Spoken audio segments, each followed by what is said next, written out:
Lalu saya membuat kamus. Nah, dan alhamdulillahnya tuh, eee, setelah saya beberapa kali mencoba dengan kamus ini, lalu siswa mengeksplor kata-kata dan mengetahui artinya, ada beberapa peningkatan mengenai eee,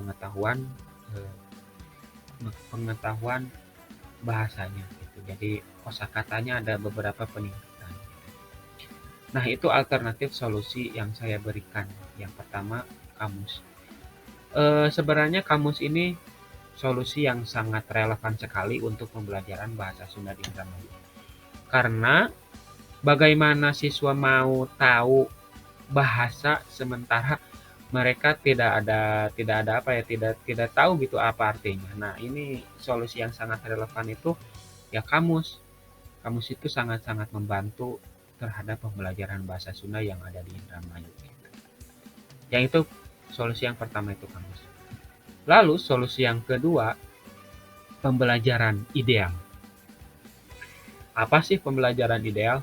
Pembelajaran ideal di sini adalah pembelajaran dengan penguatan dasar-dasar bahasanya terlebih dahulu untuk menguatkan materi-materi yang sukar karena pembelajaran yang ada di Indramayu tidak berjenjang. Nah, seperti tadi akar penyebab masalahnya tuh kan seperti yang saya jelaskan, pembelajaran di Indramayu tidak berjenjang. Jadi bagaimana mereka mau mau mengetahui materi misalkan kawi atau materi drama bahasa Sunda atau materi puisi bahasa Sunda sementara dasarnya tidak tahu. Nah, pembelajaran ideal di sini meskipun sudah tingkatan SMA, tapi saya mengajarkan kepada siswa saya adalah pembelajaran dasar-dasarnya dulu. Contoh, saya ambil contoh materi kawi. Jika kita berpegangan terhadap pembelajaran yang ideal di daerah Priangan dan daerah Indramayu pasti bakal berbeda. Contoh pembelajaran kawih di daerah Priangan pasti bakal lebih detail terhadap kawih-kawih yang sukar atau yang susah. Nah, berbeda halnya dengan pembelajaran materi kawih di Indramayu. Saya hanya menjelaskan apa sih itu kawi, apa sih kawi di Sunda itu ada apa aja, lalu mencoba ngawih paling seperti itu. Jadi hanya sebatas dasar-dasarnya saja atau bisa dibilang hanya sebatas permukaannya saja, belum secara mendalam. Nah, pembelajaran ideal di sini saya membagi menjadi tiga hal, empat hal. Yang pertama pembelajaran dimulai dari hal yang paling mendasar. Itu yang pertama, seperti yang saya jelaskan tadi. Nah, yang kedua, pembelajaran ideal di Indramayu itu adalah pembelajaran harus diselangi oleh permainan. Kenapa? Karena pembelajaran bahasa Sunda adalah sesuatu hal yang baru.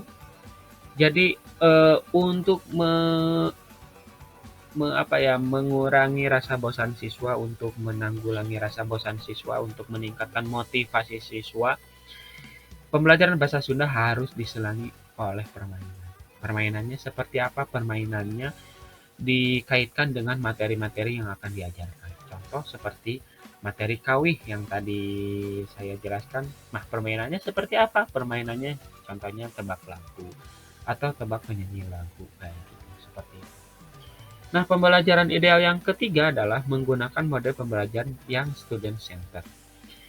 Nah, jelas sekali ini Maya, karena kita di sini fokusnya ingin menambah pengetahuan bahasa siswa, tentunya jangan teacher center.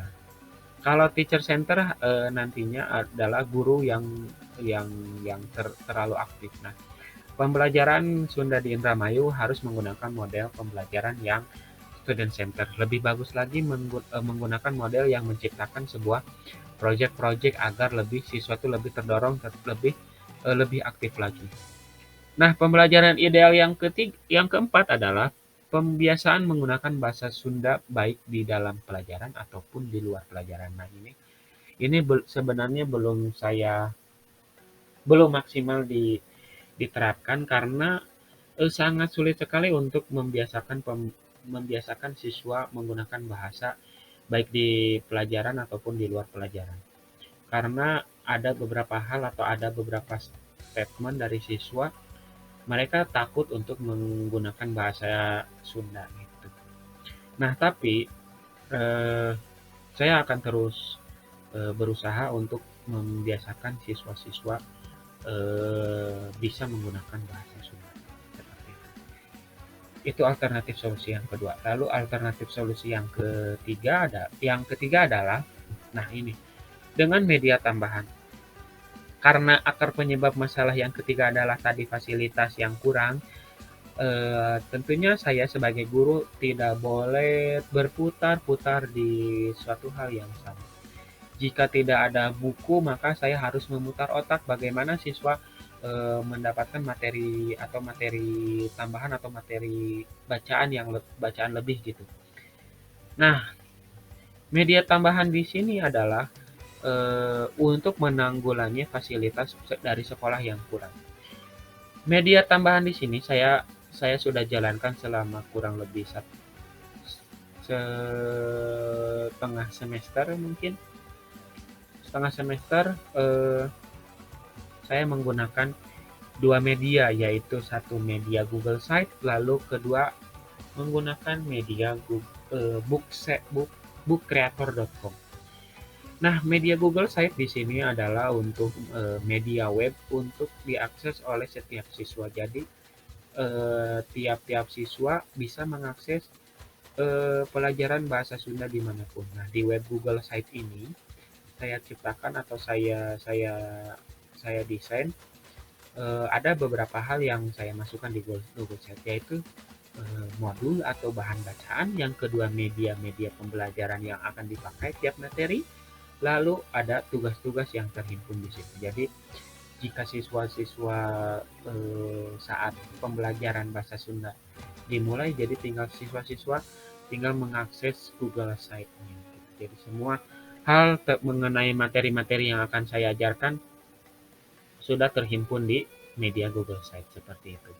Nah, lalu apa media satunya lagi tentang bookcreator.com? Nah, bookcreator.com adalah media e-modul atau media eh, untuk bahan bacaan yang menyenangkan. Nah, Book Creator itu adalah saya gunakan untuk membuat modul-modul bahan bacaan untuk siswa seperti itu. Nah, itu ketiga alternatif solusi yang saya berikan untuk pembelajaran bahasa Sunda di Indramayu.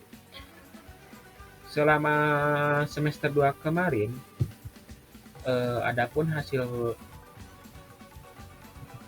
hasil pemecahan masalahnya, alhamdulillah tingkat tingkat apa ya tingkat tingkat pengetahuan siswa menjadi lebih meningkat.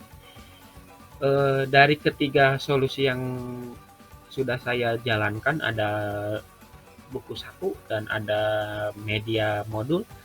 Alhamdulillah jadi pengetahuan siswa menjadi lebih tinggi, menjadi lebih seenggaknya mereka jadi lebih paham.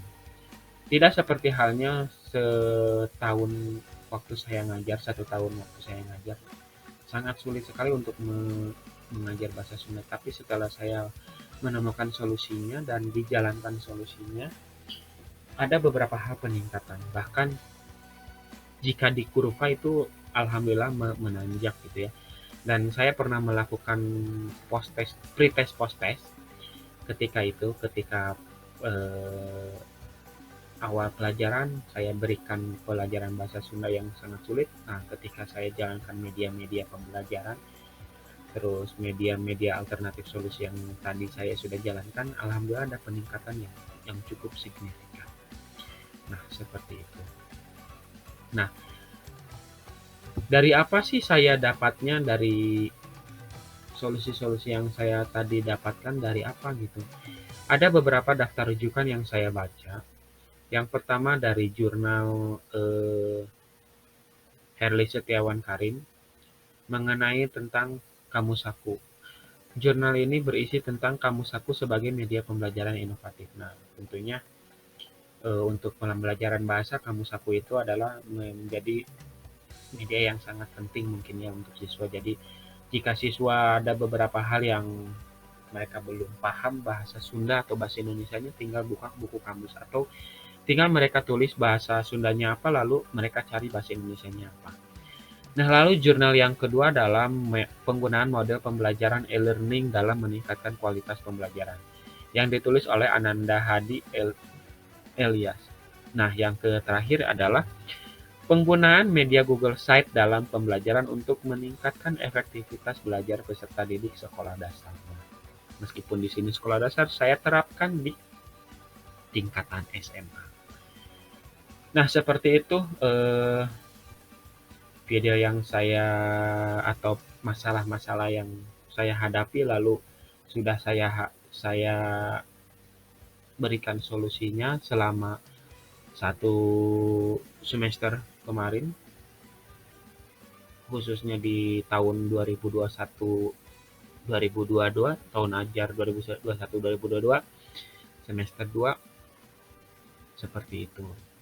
Eh, untuk pembelajaran bahasa Sunda ke depannya, semoga saya mendapatkan solusi-solusi yang relevan atau yang eh, pasti bakal mendorong begitu. Hatur nuhun, saya haturkan.